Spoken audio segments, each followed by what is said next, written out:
नमस्कार मित्रमंडळींनो. तर आजच्या भागामध्ये इकडे आता सावीन त्यांच्या घरी सगळेजण खूप रडत असतात, कारण की सावीचे बाबा सावीला त्यांना सोडून गेलेले असतात आणि सावीची आई भाऊ सगळेजण तिथे जमा झालेले असतात.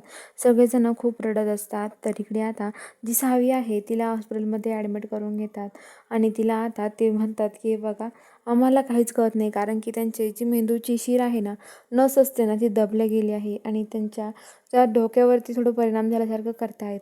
आता काय करायचं आम्ही? त्या पूर्णपणे बऱ्या होईल असं तरी आम्हाला नाही वाटत आहे, असं डॉक्टर धैर्य आणि दामिनीला म्हणतात. दामिनी मनातल्या मनात म्हणते बरं होईल. मग ते धैर्यला म्हणतात की धैर्य तुम्ही भेटू शकता. धैर्य आता तिकडे भेटायला जातो आणि इकडे दामिनी विचारते काय हो डॉक्टर, आमची सावी बरी आहे ना? तर डॉक्टर म्हणतात की हे बघा आम्ही आमचे पूर्णपणे प्रयत्न चालू ठेवले आहेत, पण हे बघा आता हे सगळं आमच्या हातात नाही आहे. हे सगळं आता वरच्या देवाच्या हातात आहे.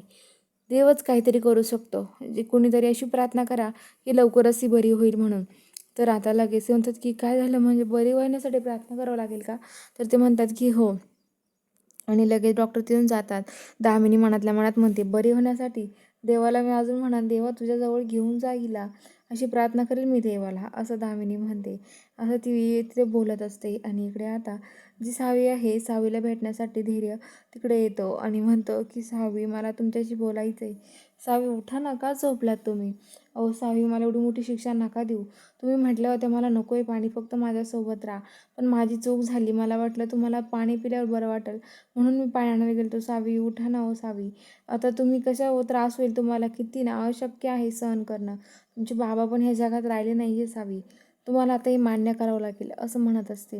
धैर्याला सावीला इथे त्रास व्हायला लागतो. तर जो धैर्य आहे तो आता तिथून निघतो आणि एका ठिकाणी जे मंदिर असतं त्या मंदिराकडच्या दिशेने पळत निघतो आणि मंदिरामध्ये येतो. ती देवाला नवस करतो आणि आता देवीची जी पालखी असते ती डोक्यावर घेऊन मिरवतो आणि पूर्ण घामाने भरतो आणि म्हणतो की जोपर्यंत माझी सावी बरी होत नाही तोपर्यंत मी ही पालखी सोडणार नाही, असं तिथं म्हणत असतो. तर चला बघूया आता पुढील भागात नक्की काय ट्विस्ट असणार आहे. बघायला चॅनलला सबस्क्राईब करा.